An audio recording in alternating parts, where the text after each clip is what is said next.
Ma tête qui te fait rire? Non, c'est toi que je regarde. Parce que là, je te vois pas. C'est ma tête qui te fait rire. Il va falloir s'habituer. Je suis le futur. Vous aurez tous ma tête un jour, vraiment. Alors, comme vous le voyez, je suis d'origine bordelaise. Et je suis arrivé à Paris il y a 7 ans. Et tu sais, quand t'es humoriste débutant, tu sais, t'as pas de fiche de paye, c'est ta paye qui se fiche de toi. Et du coup, moi, je cherchais un logement. Et j'ai pas trouvé de logement, j'ai trouvé un logement de sous-location dans le Marais. Et on m'a dit que le Marais, c'est un quartier gay. Et je pense pas que le Marais soit un quartier gay. Je pense que Paris est gay. Les loyers sont gays. 1 200 € à 27 mètres carrés, sérieusement. Tu sais, tous les matins, le loyer, il frappait à ma porte et il m'enculait. 1 200 €, oui, avec les charges, ça passe mieux avec les charges. Tu sais, quand je suis arrivé, j'avais un anus tout mignon, comme ça, trop petit, c'est élargi. Il est devenu plus large que moi. Et je me suis retrouvé à la rue le jour où je me suis chié tout seul, tu vois. Et du coup, après, j'ai trouvé une colocation à Barbès, rue de la Goutte d'Or. Vous voyez, c'est où? C'est au nord de l'Algérie. Et alors, pour ceux qui ne voient pas, la Goutte d'Or, le mec a décidé Paris. À la fin, il a pissé sur la carte et c'est la rue de la Goutte d'Or. C'est une rue impue, mais impue vraiment. Tu regardes un plan de Paris, tu redis, c'est la rue de la Goutte d'Or, tu vois. Tu sais, c'est dans le 18e de Paris, le 18e siècle de Paris. Les mecs, ils vendent des trucs par terre, des mouchoirs usagés, des cigarettes allumées, des Nokia 3310. Des Nokia 3310. Tu sais, les téléphones, tu peux appeler que le passé, tu sais. Allô, Jésus, ouais, prends la crème solaire.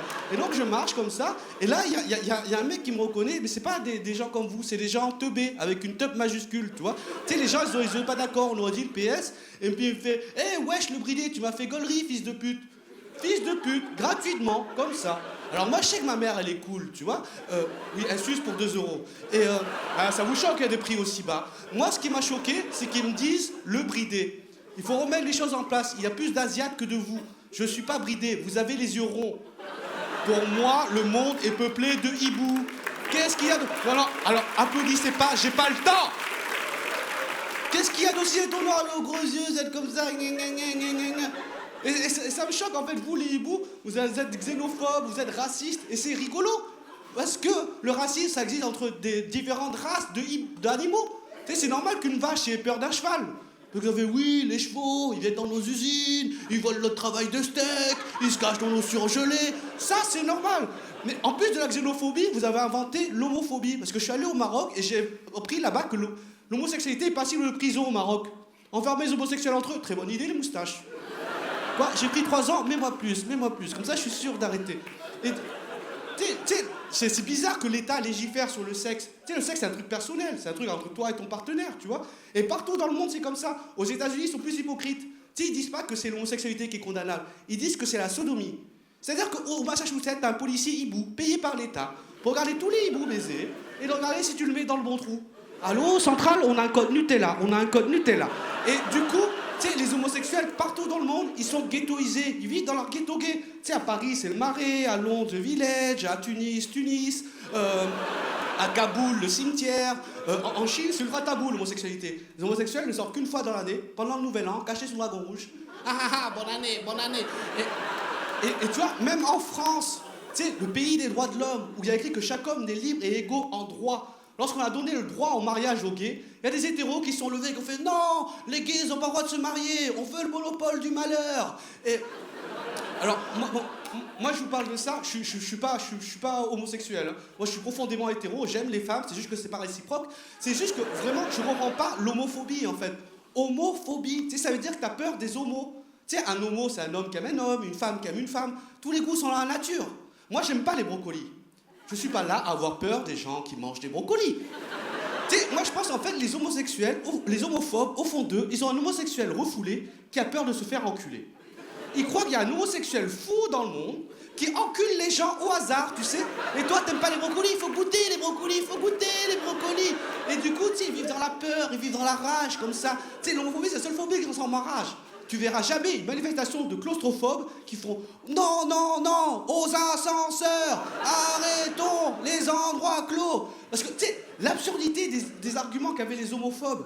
Tu sais, dans la manif pour tous, ils disaient que l'homosexualité est une maladie. Une maladie. C'est-à-dire que tu peux tomber gay. C'est-à-dire qu'un jour, tu peux appeler ton patron et faire « Allô, oui, j'ai pas venir travailler aujourd'hui parce que... excusez-moi, j'avais une teub dans la bouche. » Tu sais, ça veut dire... Applaudissez pas, j'ai pas le temps. Ça veut dire que si c'est une maladie, il existe un vaccin. Ça veut dire que quand tous les vaccin, il faut qu'on t'inocule la maladie par petites doses pour que tu sois immunisé. C'est-à-dire que si t'as peur de tomber gay, il faut que matin, midi et soir, tu suces une petite teub. Et tu fais, ouais, je suis immunisé, plus jamais je serai gay.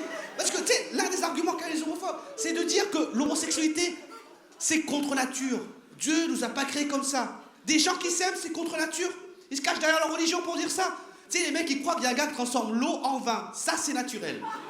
Si des gars, ils pensent qu'il y a un mec qui a marché 40 jours dans le désert, sans gourde, il a vu un buisson en feu, il lui a parlé, il est revenu avec un caillou tagué, ça, c'est naturel. C'est des mecs qui portent la barbe et ils disent, voilà, une femme avec une femme, c'est haram. Mais un homme et 4 femmes, bismillah. Moi, j'aimerais juste dire, applaudissez pas, j'aimerais juste dire à tous les homophobes du monde, surmontez votre peur, allez tous vous faire enculer. Ça vous détendra, ça nous détendra. Alors, après, moi, on me dit, oui, mais toi, t'es chinois, tu connais pas la liberté d'expression, etc. On a la liberté d'expression en Chine. C'est juste que vous voyez pas les nuances. Là, je suis en colère, là, je suis triste, là, je suis heureux. Et ce qu'il y a un cliché sur les Chinois, on dit que les Chinois, on en a une toute petite. Et c'est vrai. Ouais, surtout la mienne. Moi, ma teub, elle est en CP. Elle a un cartable comme ça, j'ai une couille, l'autre elle a redoublé, je sais pas où c'est qu'elle est. Non vraiment, avec cet hiver, je pissais par là. Game of Tub, John Cock était parti de l'autre côté du mur. On en a une toute petite, vous regardez, sur le plan économique, la Chine a niqué le monde entier et personne n'a rien senti. Passez une bonne soirée les hiboux, c'était Bounet.